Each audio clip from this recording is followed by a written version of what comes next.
you're looking for on radio, I can assure you all of this needs of yours will be met. Now, we're everywhere, including social media, which means distance is not exactly a barrier. As long as you have access to the internet, you could definitely participate on the show. All right, all you have to do is check us out on social media.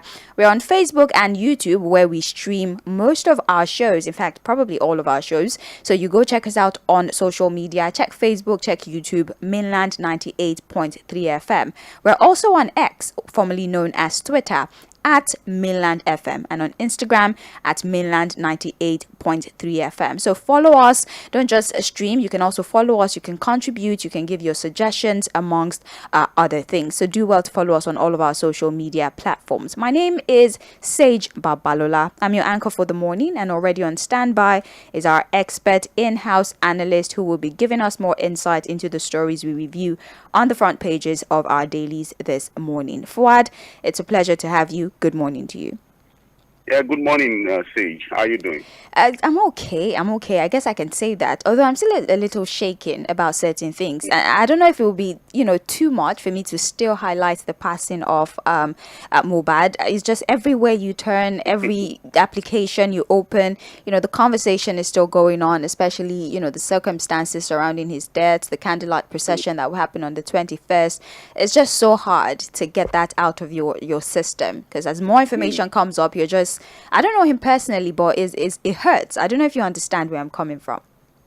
Yeah, of course. I think again, his death has brought to the fore the need to, check the issue of cultism. Yeah.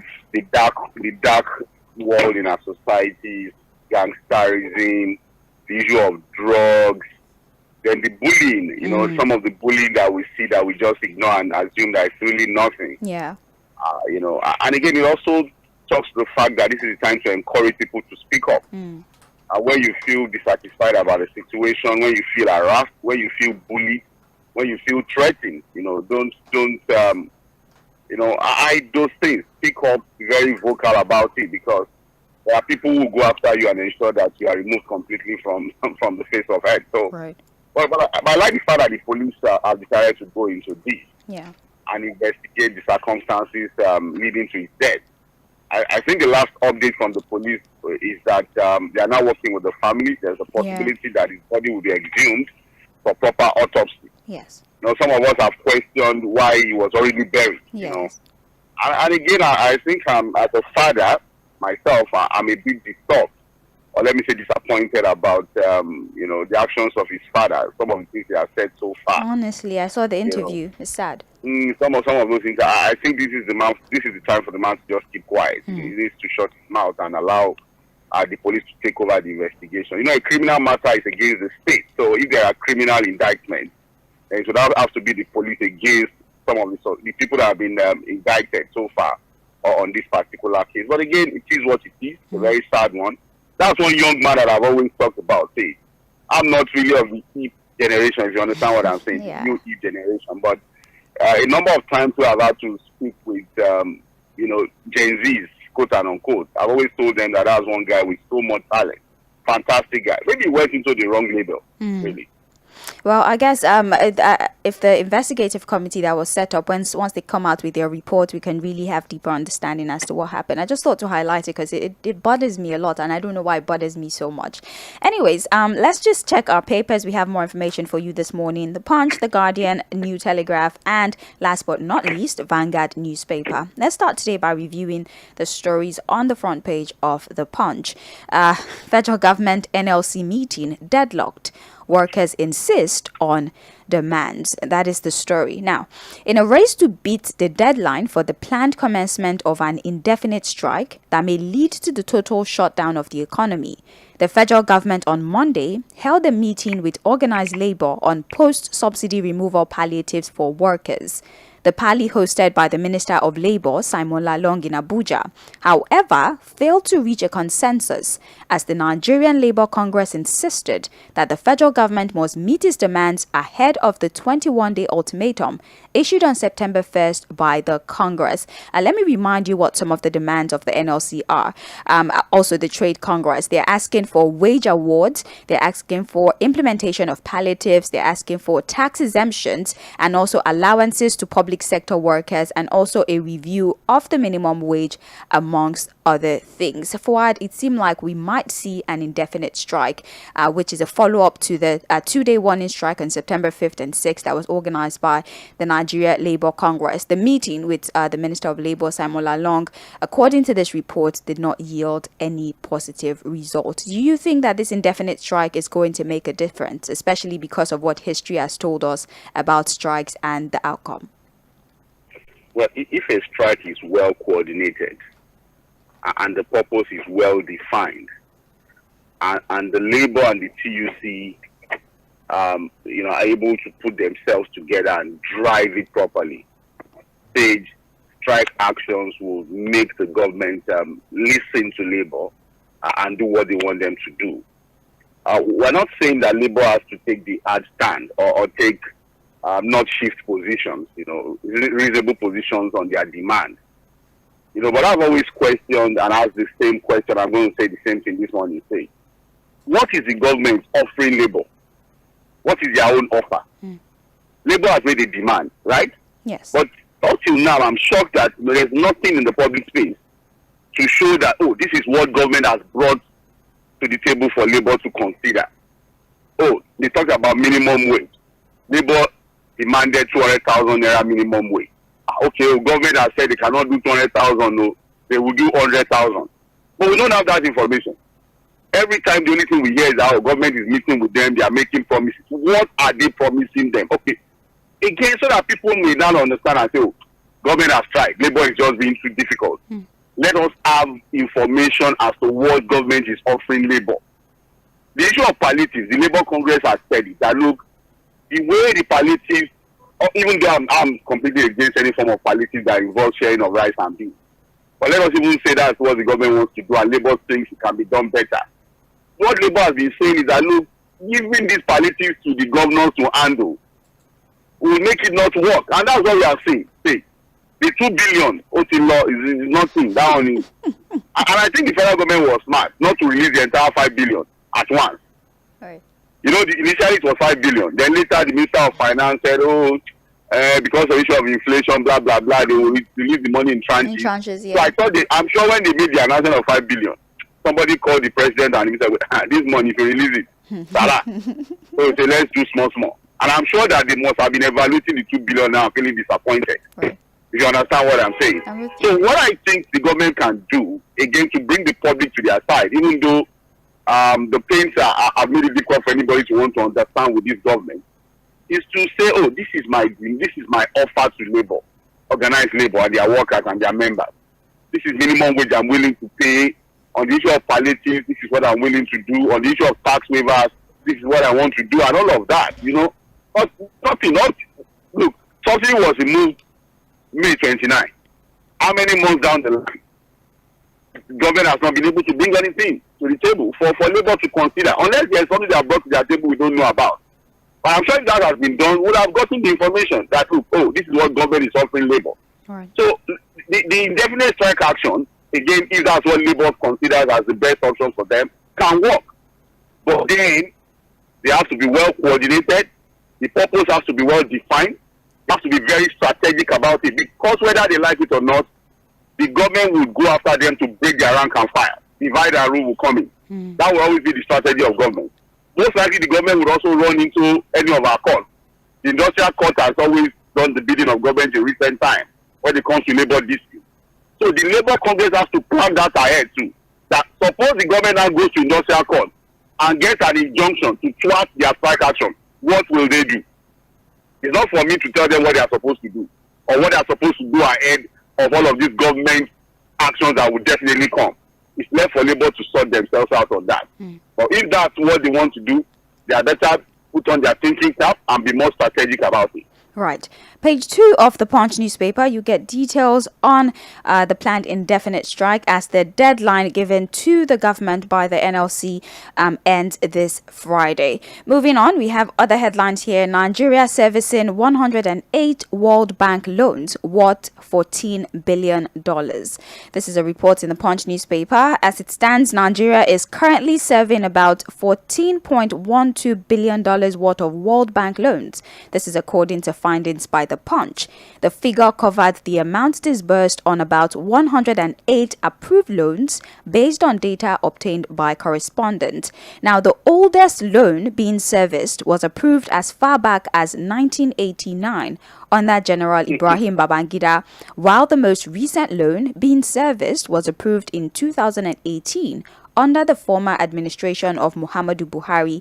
The oldest loan is $100.9 million, which was the multi-state agricultural development project, and it was approved to support the implementation of statewide agricultural development project. So as at the time the data was obtained, about $40.17 million has been disbursed under this loan project, and another one is $150 million fiscal governance and institution project, which was approved in June of 2018. I could go on and give you all of these loans and the dates they were approved, but primarily or summarily, 108 World Bank loans were approved as far back as the regime of Babangida, and up until this very moment, even on I think we've approved a loan under the administration of 𝗪𝗪 𝗪𝗏. But we'll talk about that. Yeah, we have approved. There's one we've got. The $800 million loan, the grant. Yes, so yes, but this report majorly just covers, from the administration of General Ibrahim Babangida up until the administration of the former president Muhammadu Buhari.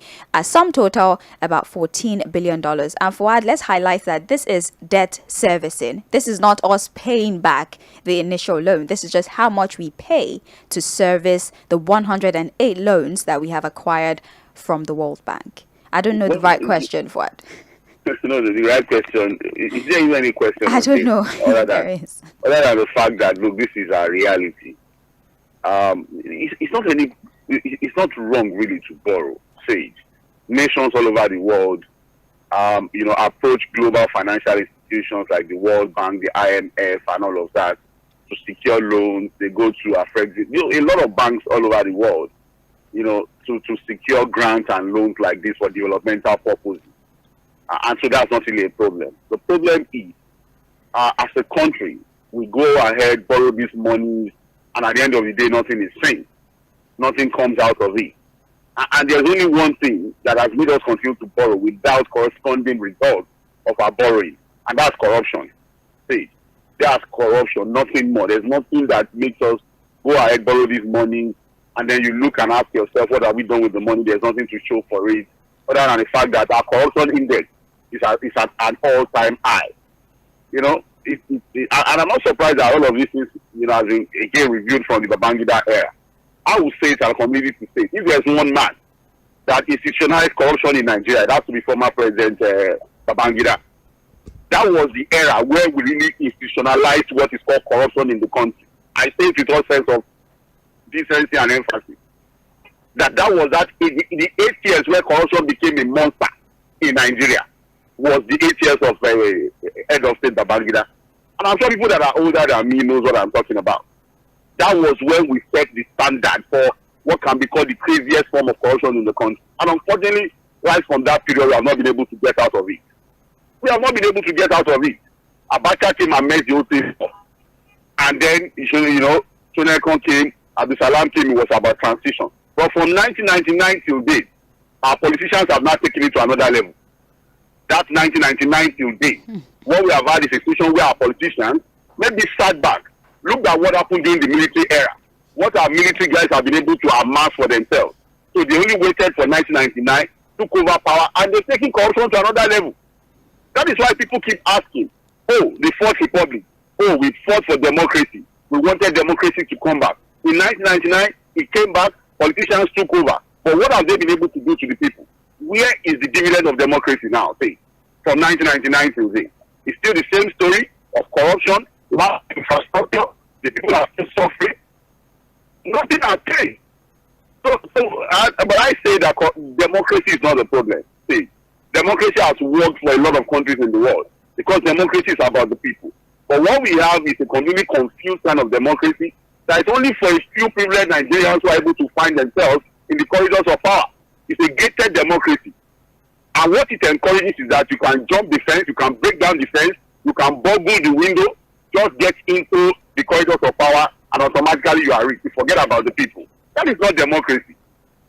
So that's the problem. We continue to borrow until we do the right thing.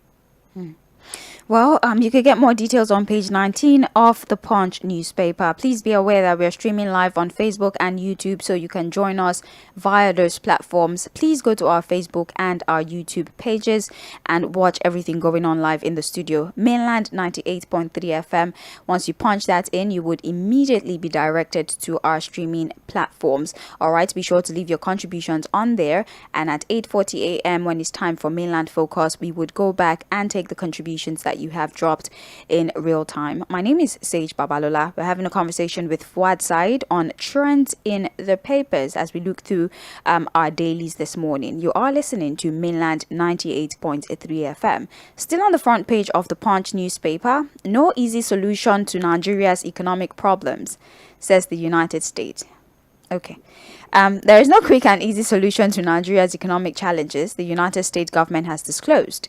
The United States Deputy Secretary of Treasury, 𝗪𝗟, who stated this at a forum with business leaders in Lagos, said the country lacks a macroeconomic framework to attract more dollar-dominated foreign direct investment into the economy. He says ultimately, by helping to make investment in Nigeria economy in businesses, especially SMEs, we can help build a type of ecosystem that can help Nigeria be successful over time. That is just an extract from the very long speech that he gave at the forum that he attended in Lagos State. Fuhad, are they not telling us something we already know? The man is not telling us anything new. See, right. He's telling us what we already know. The only problem is, are we willing to do the right thing? Where's the willpower? The willpower to do the right thing, really. You know, just again from the story we just revealed on our borrowings and the fact that we have always been borrowing and we are still servicing debt, running to about $14 billion. Hey, are you aware that up till now we have not been able to account for the Gulf oil windfall? Oh, please. During the Babangida government, the Gulf oil windfall was the period where the Iraqi-Iran, war, brought the price of crude oil all over the world to an all-time high. And at that time, countries all over the world, oil-producing countries all over the world, were able to make serious money. We also made money at that time. See, we used it to subsidize. We used it to subsidize. So when we talk about countries like Qatar, you talk about Bahrain, you talk about the UAE, that was the period these oil-producing nations were able to make so much money and transform their different economies. They were able to build sustainable infrastructure to the extent that a country like Qatar is able to host the World Cup and dazzle the whole world with what they were able to showcase. That World Cup in Qatar is listed as one of the best ever hosted. That World Cup in Qatar. What is the resources of Qatar? See, not the oil. Yeah, oil, that's really much. What are they doing in Qatar? It's the oil money. Every other thing is a desert. But look at what they've been able to do with oil money for their people. Those are people who understand that governance is about transforming the lives of the people. The leaders of those countries understand that the best way to leave a legacy is to live for causes bigger than your own personal interest, for the interest of the nation and the people. You know what? The last time I was in Dubai, if you see the way the people of Dubai revere their king, they seem like a demigod. They always speak to us all over their offices. They revere him because this is a man that has a vision to transform the lives of the people, and he did that selflessly. It was not about himself. The reverse is the case here. See, where is our oil money? Look at the blessings that God has given to us as a nation. What is the effect on the people? The only thing you have are leaders who are very happy to steal the money of their people, go all over the world to buy properties. Again, you ask yourself, I told you, go and read what Lord Lugard said about Africans and Nigerians as far back as 1914. Look at what he wrote. As if he's just telling us our own present reality at this time. So it is what it is. Until we have those kind of leaders, say nothing will change. That look at people and say, no, I'm here to transform the lives of the people. The resources of this nation must work for the people, not just for myself. I told, was it you I said, look, the Yorubas will say, once you 𝗧𝗵𝗲 𝗦𝗂𝗧𝗂𝗧, as a governor, you have access to all the funds of the state, you have security votes to dip your hands into. The monies of local government, you will not release it to them. At the end of the day, you keep stealing. So you ask yourself, is there a mental problem to this? Right. You can get more information on page 13 of the Punch newspaper. Moving forward, still on the front page of the Punch, oil companies, agencies owe federal government $9.85 billion revenue, says 𝗫𝗍𝒐. Oil companies, agencies owe federal government $9.85 billion revenue, says 𝗫𝗍𝒐. Now, the Nigeria Extractive Industries Transparency Initiative, 𝗫𝗍𝒑, on Monday disclosed the total unremitted revenues to the Federation by some relevant government agencies and companies in the oil and gas sector in 2021 has increased to over $9.85 billion. 𝗫𝗍𝒑 disclosed this in his 2021 Oil and Gas Industry Report, released at an event in Abuja, which was attended by lawmakers, operators, and civil society organizations, amongst others.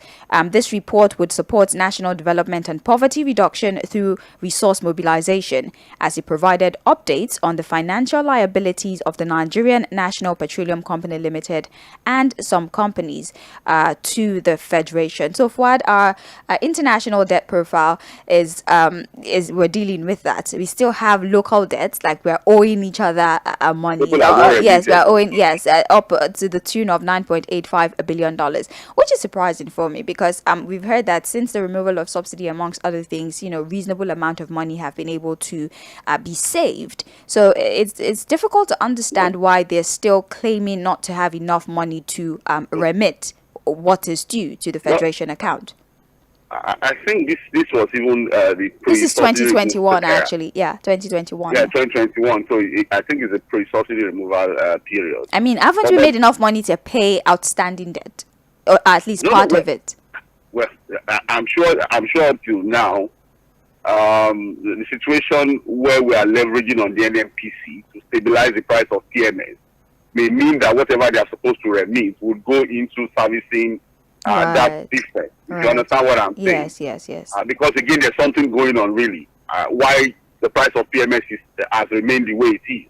We have a situation where government is now regulating a regulated market. You understand? The paradox, please. So it means that something is happening. We are leveraging on the NNPC. Most likely, the remittances we are trying to say, okay, keep this. You don't have to remit all of this and all of that.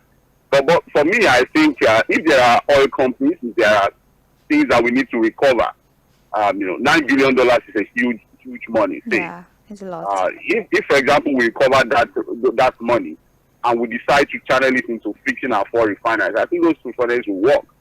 $9 billion can actually even build a refinery, depending on the capacity. You understand what I'm saying? Yes. At least a modular refinery. It will even do more than a modular refinery. At least $9 billion will do an average of like a 200 barrels per day capacity refinery. A refinery can do about 200 barrels per day, 20,000 barrels per day. $9 billion would do it. The whole of Dangote refinery was about, I think, $18 billion. Yeah, something like and that's a refinery of capacity of 250,000 barrels per day. So even if I'm going to do let's say we're even doing half of that, you understand what I'm saying? Yeah. $9 billion can do a lot for the country. And if it's not even going to be fixing refineries, just imagine we have $9 billion and we try to put it into our tertiary institution to equip them, to bring facilities into them and all of that. I would expect that, that information from 𝗫𝗍𝒑 will push the government to go after these debtors and recover some of this money. I mean, the NNPCL is always at the center of issues like this, and it beats me as to why nothing has been done. That was a cesspit of corruption now. Because, Fuhad, do you remember when the account was audited, of which it took them years before they opened it? Yes. It was that NNPCL was there, customs, but then NNPCL is always at the center of any financial. I don't want to say I don't know how to say it without sounding too aggressive, but then they're always is there, shouldn't there be like, I don't know, a special investigative committee of some kind, if I'm not exaggerating the situation, just to what is going on with the NNPCL? Is it the change of structure that is needed, a change of people, the change of people, although the people make up the structure? But then the NNPCL, I'm trying to understand their operation and why they're always at the center of controversy. You remember that there was this soundbite we played, in remembrance of the death of 𝗪𝗵𝗁𝗁 𝗪𝗴𝗪, and that was a campaign, campaign speech during the June 12th era, as far back as 1993.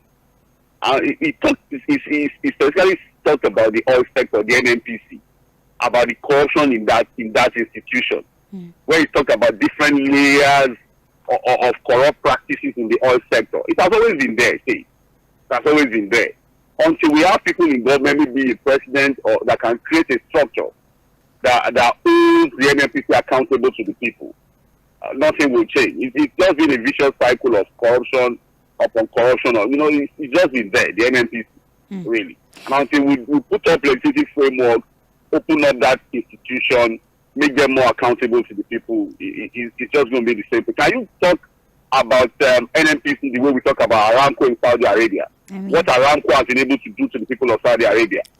Because NNPC is supposed to be the Aramco of Nigeria. Yes. But the difference is the case here. They keep throwing the people. They are not able to remit enough. It's always stories of losses. Nothing. No accountability to the people. Of which, there was a swap deal that didn't even, I don't even want to go into that because I have a headache. Deal. I don't want to, let's not even do it. I'm not feeling fine. Please. You know what 𝗪𝗪𝗁 𝗪𝗵𝗁𝗁, our energy expert, told me?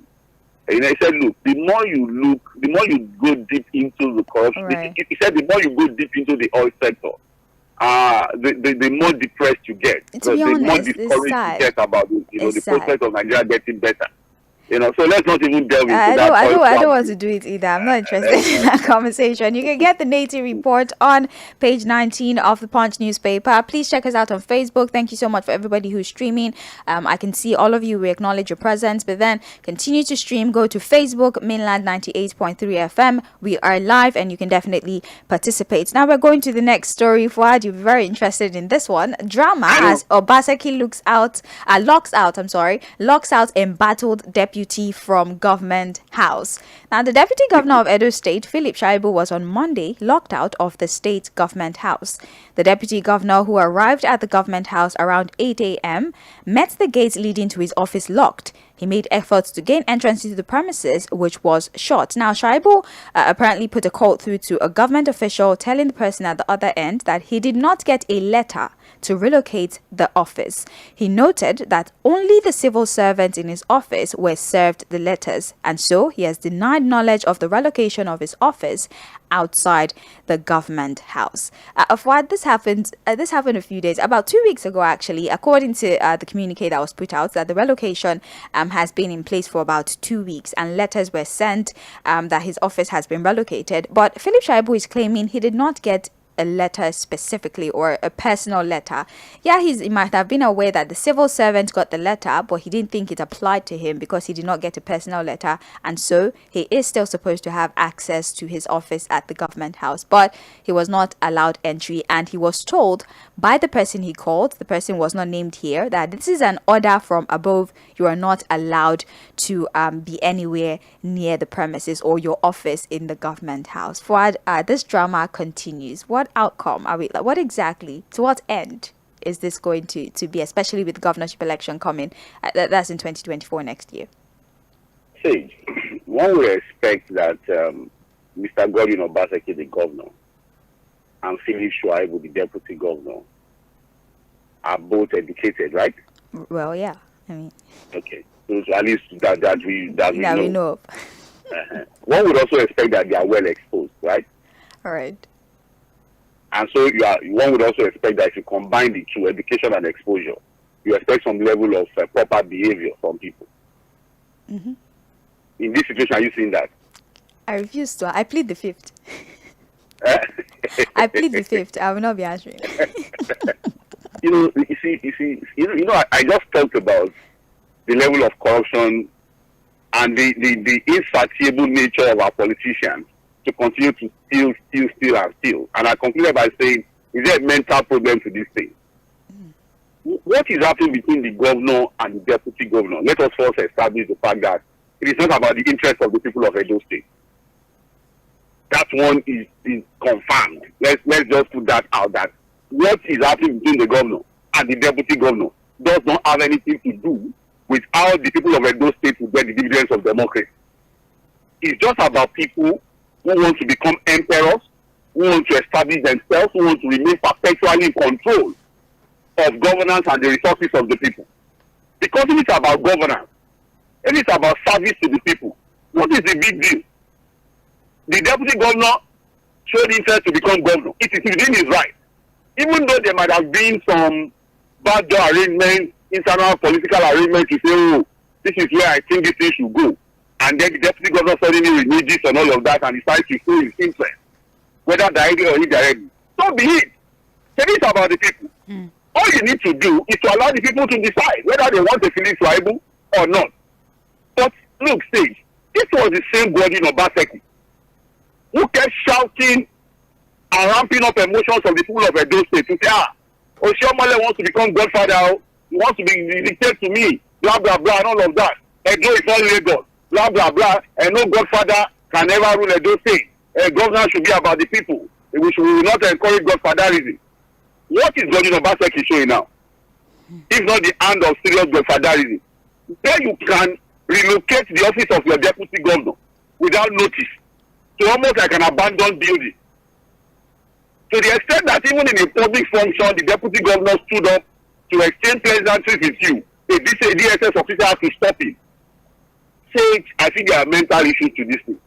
Because I'm sorry, these are things that, so when you look at the color of people governing us, do you now understand why nothing is happening in Nigeria? If they can be so low in their thinking about governance, to the extent that this is the charade, this is the kind of shenanigans we see from them, can you now understand why nothing will happen? Can you now understand the nature, the class, the mentality of people governing us in the country? See, and that's why some of us don't rate them. I'm sorry. Forget about the position. Forget about the fact that they've been able to amass wealth from dipping their hands into the resources of the people. But in reality, say, speak with an average politician in, you want to be the governor wants you. Even though when you see an average politician in Nigeria, you love for the politicians to sort out. And well, not really. Fuhad, I'm sorry. Like, is there a law? If you understand. That is, there was this news of an attempt to impeach him by the national institutes to make him completely irrelevant. And that's why I will tell people, anybody that's given the offer of a deputy governor, better think twice.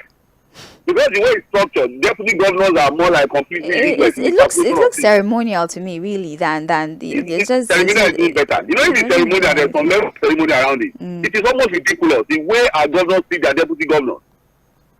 Well, and that is why until we tinker with the constitution to give constitutional rights to deputy governors, they will be treated in this manner.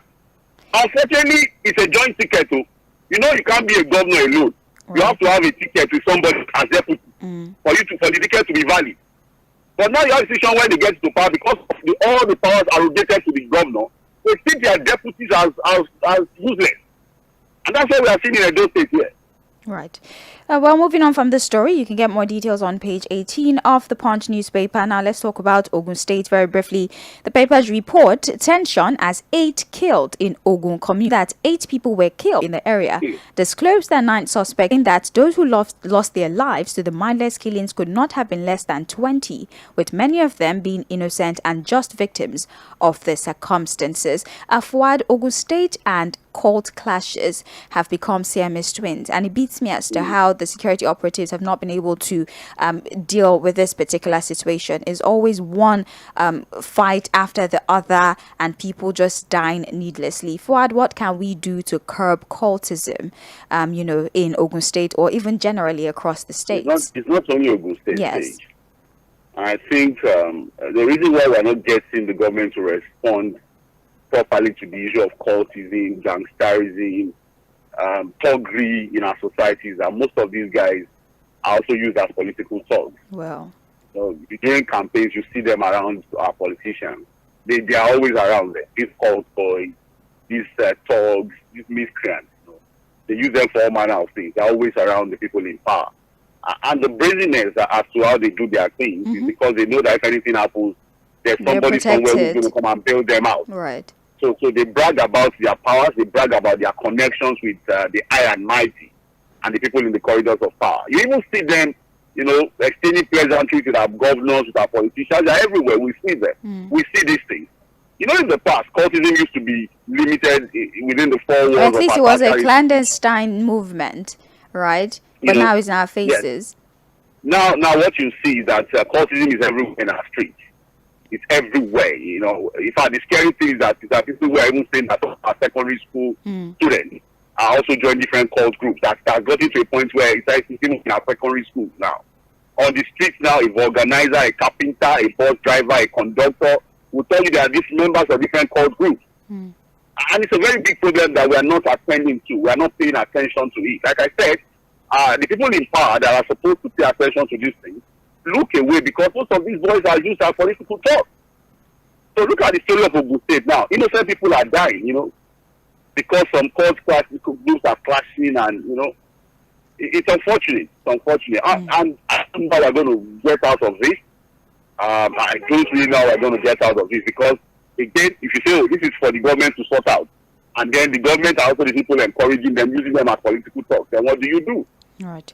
Big question there. Page 4 and 5 of the Punch newspaper is where you get more details. Our last story on the front page of the Punch. Obasanjo insists on stand-up order to monarchs. That is the story. I was looking for this story. Yeah, well, it's a follow-up. Now, the former president... ran away from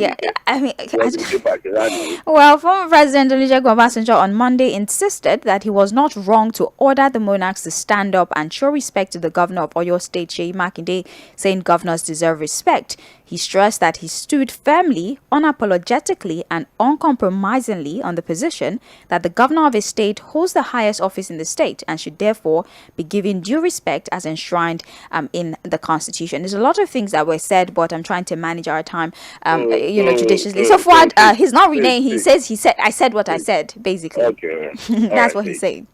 So the best way for traditional rulers to give respect to a governor, because it is enshrined in the Constitution that the governor should be respected and accorded due respect, is for them to stand up. Well, according to the way you show respect now? This is just common sense. I'm sorry, he's an old man. You know, who are we to question his wisdom? But I'm just saying, because all he has been saying is that he was trying to establish protocol in a public function where a governor comes in and everybody is expected to stand up. The reality is that Babalola would always be what he is. What he is, I will not say on radio, but we all know what he is. And if we were to do, you know, a compilation of some of the things he has done, whether when he was military leader, to when he was out of power, to when he became president in 1999, there's a long list of, you know, behaviors that you see and begin to wonder what manner of man is Chief Olusegun Obasanjo. But I will not blame him on this one completely. See, I'm not going to blame him completely on this.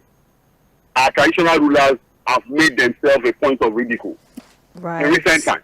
Right. You know, when you see traditional rulers that are supposed to respect themselves, making themselves very vulnerable, they turn themselves, you know, most of them are even political appointees. You know, the time when Ifa used to choose these obas have gone. Now it is the Ifa that is done at the government house that choose most of them. You know, before it used to be Ifa, now it is the governor. You just sit down, okay, go and make this one. And that's why there's always crisis around the appointment of these obas. You know, we grew up as young people, you know, knowing traditional rulers with so much respect. They carry themselves with, you know what they said, 𝗪𝗵𝗁 𝗪𝗶𝗃. They are supposed to be some form of deity. But when you see obas standing before musicians and dancing away, behaving like ordinary people, they will treat them in this manner. Because they have made themselves so open to all manner of ridicule in their public character, in the way they carry themselves. Why would somebody say stand up, sit down to them? You know, so I would not want to say too much. What I know is that whatever Chief Olusegun did was as a result of how the obas have been presenting themselves. You know, and that was why it was so easy for him to ridicule them in the way he did. What he did was completely wrong and needless. Even if he felt that the Obas didn't accord the governor the desired respect, the deserved respect, he could have called them aside to talk to them. Should he have embarrassed them in that way? The way he said, if I was in that gathering, I would not stand up. I want the others to fall. There would have been implications for them. I'm sure that's why they obeyed. And I want to see how they will prosecute me for not standing up for the governor. Where it is written in the constitution that you must stand up for the governor when it comes into a function. Fuad, let's move on from that story. Page 7 of the Punch newspaper has more details. We're about to segue to the Guardian newspaper. Thank you for joining us. We're still streaming live on Facebook and YouTube, Mainland 98.3 FM. That is how you locate us on those streaming platforms. Facebook, YouTube, Mainland 98.3 FM. We're about to move to the Guardian newspaper, and you are listening to Trends in the Papers on Mainland 98.3 FM. The Guardian has a report for us. Nigerians bear 1 trillion naira metering burden as CBN World Bank backpedal. Writers to this story: corruption stalls CBN World Bank deal. Stakeholders call for metering subsidy amidst high price. Worries over calibration failure. Faster reading as meters undergo upgrades. Now, amidst the harsh economic reality and the gross failure of the Nigerian electricity supply industry, 𝗫𝗫cy, to deliver basic services, it appears that the masses may have to shoulder the responsibility of providing electricity meters with a staggering 1.5 trillion naira. Now, one of the hurdles pertains to the planned distribution of 1.2 million meters funded by the World Bank. Unfortunately, a deadlock between the Apex Bank and the Meter Manufacturers and Assemblers Association of Nigeria has forced the World Bank to reconsider its approach. With the surge in the price of meters, an additional 40.8 billion naira will be required for the project to proceed. Aside from the increase in the prices of the meter, Fuad, there's also a problem with the new upgrades that are being done with the meters. The calibration is now reading faster than usual, and of course, you can expect that there's been a lot of, pushback, regarding that. So this is causing the World Bank to reconsider on their plan to collaborate with Nigeria to improve our electricity. And as it is right now, the report is telling us projections would be that we as the consumers might have to shoulder this responsibility. Fuad. Well, again, a very simple thing as providing prepaid meters for the people has become a problem. One would think that that's supposed to be the easiest thing to do. Well, in the electricity sector, the power sector, if you are not able to generate enough, that's still doing 4,000 megawatts. If you're having a national grid that keeps collapsing, and then distribution companies are not able to distribute properly. But at least that simple thing as a prepaid meter, one would expect that should be the easiest thing to do. Despite World Bank's willingness to collaborate, make funds available and all of that, on our own part, we have not been able to sort ourselves out. Yeah. And that's why World Bank is considering, their planned collaboration with us. Yeah. Now, secretly or somehow, the tariffs have been increased. Again, calibrations of this new prepaid meter now shows that it's reading faster. Faster, yes. So tariff has gone up. The thing is also reading faster now. So you load money, the thing goes up there. Without, so that means somebody is ripping Nigerians off. So again, we ask ourselves, what is that thing that we can do without glitches? What is that thing that we can do for the people without stress? Can we do anything? Is there anything that the government does for the people of the country that does not take them through a stressful process? I don't know how prepaid meter is supposed to be a problem. Well, how is prepaid meter now supposed to be a problem that we now continue to talk about again? As simple as a prepaid meter is a problem. We can't sort that out as a country.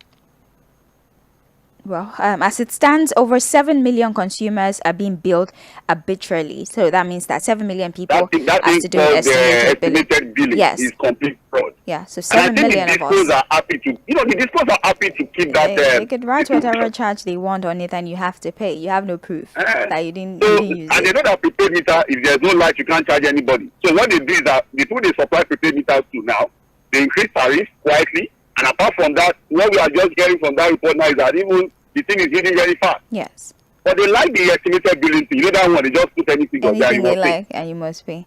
Well, and that's why people are not paying. We have to move on from that. We have here economy, insecurity, others top Senate concerns as 2024 budget plans begins. And we might not be able to get into the in-depth of the body of this particular story, but the headline already gives us an insight. Plans for the 2024 budget has begun, and economy, insecurity are some of the, I believe, sectors that would take the lion's share of the 2024 budget. And it makes us ask the question that even the 2023 budget, were we able to use it judiciously to solve the problem? I mean, aside from security, I believe that the National Assembly got the highest share of the 2023 budget, right? So don't want to go there. Yeah, I don't want to go there, Fuad. I don't want to go. But let's just say this. It's not just to make budgetary provisions. There's what is called budget performance index.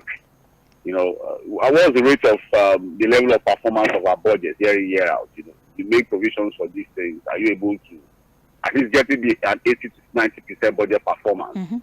That's the most important thing for me. And then for the National Assembly, yes, security, blah blah blah. But I'm sure that their own allocation will also go up.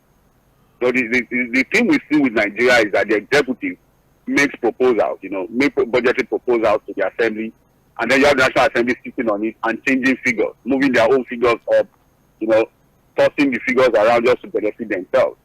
And I'm sure it's the same thing we're going to see again with the 2024 budget. Nothing will change. Right.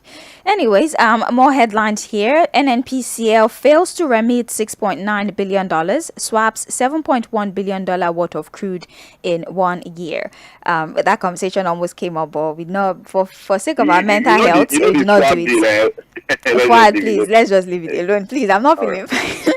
Okay, we have here litigation stalls 𝗵𝗲 loan recovery, 73% of top 350 debtors in court. That's it for Guardian newspaper. Let's see what we can take off New Telegraph. I'll just read the headlines to us. We've reviewed this. Federal government NLC meeting ends in deadlock. Agree to continue talks. Unremitted revenue hits $9.85 billion, says NATI. Nigeria carriers operating under harsh economic environment, says the DG of NCAA, says 27 revenue charges hurting aviation. And again, aviation sector is one of those sectors that are struggling. Vanguard newspaper, finally, Nigeria in revenue crisis with huge public debt. Adedeji, new Federal Inland Revenue Service boss, says federal government is spending 96% of revenue on debt servicing, and it is unsustainable. 8.5 trillion naira collected by mid-September. Immediate past FIRS chair Nami speaks. We have here, yes, Fuad. Okay, just spend the 1 minute left on that. That's 30 seconds. We are talking about revenue. But we're not also looking at the cost of governance. The Oronsayan report has made several recommendations as to how we can reduce the cost of governance. What are we seeing at the presidential level now? Too many appointments. Some of the appointments I never knew even existed. Some portfolio we are seeing now. Special advisor on this, special advisor on that one. As it is now, within the presidency, apart from ministerial appointment that is our 50 now, the special advisors are nearly almost 100. And they're all going to have offices, they're going to have PAs, we're going to pay them. Fuad, we have to go. We can only talk about revenue problem, but how we spend on the money we are making. We actually have to go now. Big question. Well, thank you so much for Trends in the Papers. We appreciate your analysis, Fuad. We're going on a quick commercial break, but at 8:40 a.m. we will be back for Mainland Focus. That is when we open the phone lines for you to give your 2 cents on all the matters that have been addressed. My name is Sage Babalola. This is Mainland 98.3 FM.